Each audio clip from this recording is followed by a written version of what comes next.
Unfortunately, my daily driver has been damaged, and perhaps more unfortunately, I lack any sort of financial responsibility, so rather than just fixing it, we're gonna upgrade it.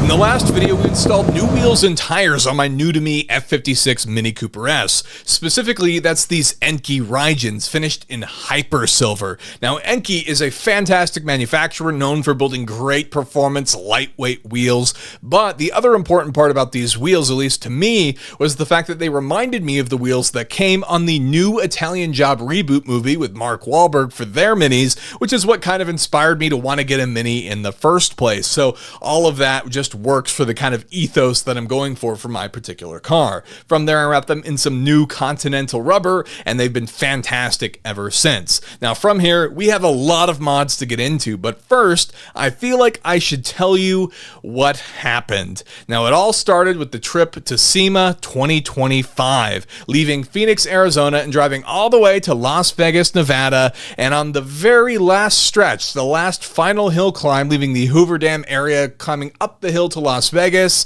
Unfortunately, the car in front of me swerved into what looked like a pile of car parts in the shoulder of the freeway and chucked it all at me while I was downhill from them coming up the hill. I did my best to avoid what I could, but unfortunately, a good-sized chunk smacked right up front and then bounced several times under the car on its way out. Now, at first, I thought all I had done was damage the front bumper, but then just a few moments later, a light came on, letting me know that I no longer had access to full power in my car, which is a devastating feeling. It's the absolute worst thing that can happen to you while you're driving a car. This was also the moment that I realized I should have had a dash cam in my car, and let this be my sort of reminder to you that you should have a dash cam in your car, because now I have dash cams in all of my cars because of this event, but it was absolutely heartbreaking. Now, as I continued driving, I pulled over, and I carry a code reader with me in my to-go bag, and I was able to pull the codes, which were getting too much and too little air, which is kind of a funny code to have. Nonetheless, I went ahead and limped the car the rest of the way to my hotel because all I could see was a bit of bumper damage and maybe some intercooler damage, and it wasn't quite clear to me what was exactly wrong with the car. Now, fortunately, I was able to get it into the Mini dealer in Las Vegas, and they were able to quickly take it apart, send me lots of photos, and tell me what happened. Whatever went into the car went up through the bumper, essentially straight through that wimpy plastic splash guard underneath, and then had bumped into the intercooler, punching it back a good 3 to 4 inches on the driver's side, and that, because it's plastic, had cracked the section that connects to the charge pipe, and obviously that's where all of our air issues were taking place on this particular car.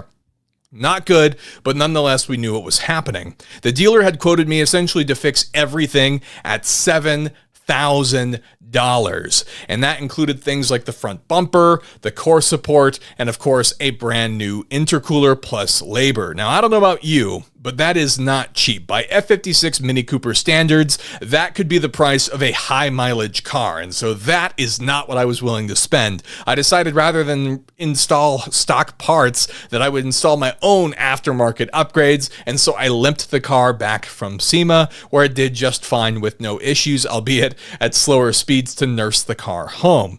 Once back, that's where things got to work.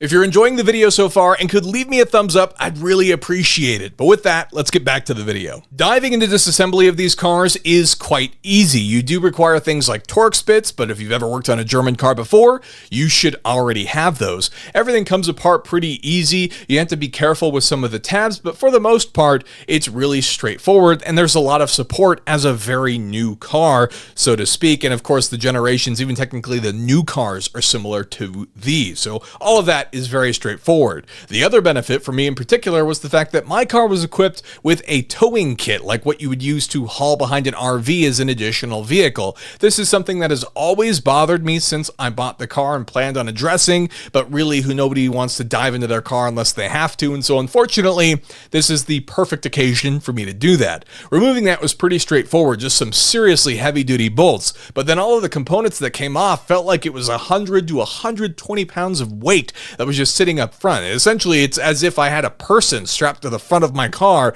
every time I was driving it everywhere. So those benefits should be much better driving, better performance, better everything really whenever you can lightweight a car. So I feel fantastic about being able to remove these components. But there were some downsides, which I will talk about later in a moment.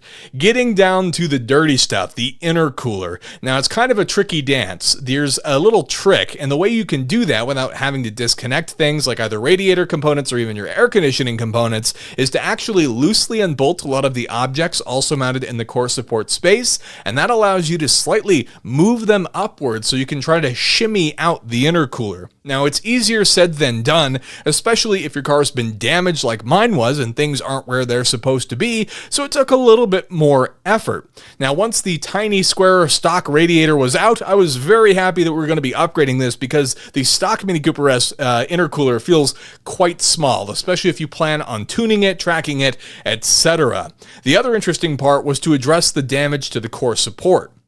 To my surprise, I expected it to be way worse, but really all it looked like had happened was that the mount for the intercooler, the lower mount on the driver's side, had been bent upwards. With the help of a pry bar, I was able to shift that back down into its correct position, and then from there I had to wiggle in our now larger intercooler into its correct home. It has a very interesting shape in order to mix in and mount correctly, but the benefits of something like this is that it should provide better turbo endurance and of course cooling. This intercooler was actually relatively affordable at just about $300, and obviously a very small amount compared to that total of $7,000, and even technically fixing our core support cost us $0 unless you want to incorporate the price of the pry bar. But all of that was pretty straightforward. From there, it was pretty easy to hook up and then start putting the car back together. Where this gets kind of tricky is in terms of the front assembly, where I'd mentioned that the tow package was, I had actually lost some performance items that come standard from Mini. That tow package had actually removed the standard front air brakes that use those holes in the front to direct air to the front of your car, meaning if I was to track this car with that tow package on, the brakes would be running a lot hotter than they would otherwise. So I was happy to go on eBay, order some used ones, and then I was able to get those shipped in so I could mount them on the car and now have better front brake performance, because at the end of the day, your brakes do about 90% of your front braking, so they are super critical, especially for track days. From there was, of course, the bumper. The bumper had a huge chunk taken out of it, but I didn't want to pay for a brand new bumper or even have to deal with the respray, Bondo, etc. So I did my best with some plastic staples and some epoxy, which at least strengthened the bumper back up, and then I could mount it in there in pretty good condition so everything would look at least mostly correct until you look up close. Now, moving on to some of the other important modifications. There's a lot of stuff that I've always wanted to do to these cars, and one of those is installing the front driving lights. Now, Mini actually makes a factory kit for these cars. The cool part about it is obviously it's meant to integrate in a very natural way. A lot of the times you can actually have the dealerships install it for you, but in this case, I'm going to be installing it myself. Now, I will clarify, this kit is not cheap. I believe it's in the neighborhood of around $600 if memory recalls. If you want to end up purchasing this kit, but it comes with absolutely everything. It comes with the high quality LED lights, their covers, all of the wiring, and the cool part is about these lights in particular is that they all mount up to a button that actually has a factory spot for it in the dash. You just remove the sort of fill plug and put this button in, and now you have what is factory-like integration of this light kit, and that to me is incredibly cool, not to mention the way that it looks on these cars. The other thing that I wanted to do was to try to fix the car in a way where this could never happen again. Now, Mini Coopers have often been used for rally cars, both on-road and off, and so I went and did some research, and I was able to find that there is at least one option for the F56 Mini Coopers when it comes to skid plates, and that is the option from Rennline. It is an aluminum skid plate. It is around $300 for me when I had purchased it, and the best part is that it essentially uses the factory mounts. It's a pretty heavy-duty piece. I am pretty sure that the added some weight in the front that kind of offset some of the weight I lost from my tow kit, but the bright side of this is an actual metal skid plate, and so when something like that flies at my car again, this will do a much better job of protecting the car, especially if I take it off-road, which I have since installing that skid plate.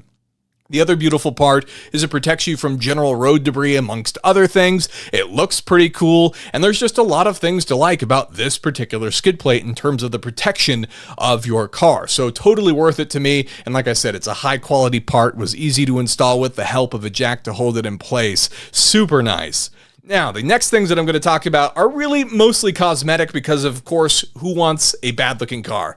Nobody. So some of the things I decided to change myself. Now, the previous owner was going for the blackout look on the car and had replaced a lot of the badges. I personally was fine with the rear, but I really wanted the sort of iconic chrome and black for the front badge. So I went ahead and ordered a new hood badge, and now I'm incredibly happy with how that looks on the new hood. The other thing I had to do was add some stripes because that is the iconic Italian job layout. Now, my car has a black roof and black mirrors, and so adding just white stripes doesn't seem totally right. So instead, I added these white stripes that also have black lines on the outside to kind of tie everything together, and I think it's a little bit more cohesive thanks to those options. The other thing that I wanted to do was change some things that were pretty straightforward just to add a little bit more character to the car. In a lot of modern cars, they're getting tricky with the puddle lights, and in this case, because Mini Coopers are BMWs, you have a lot of luxurious BMW items that you can change and adjust and take advantage of. Now, on the one hand, that is super luxurious, especially for these cars that have become so affordable used, and so I went ahead and found some new puddle lights on Amazon for like $20 that replaced the boring white circles with Cooper S logos, which I think is incredibly cool, especially here in Arizona. I really don't have to worry about stepping into puddles a whole lot, and so I'd rather go for the visual flair of having the car branded onto the ground.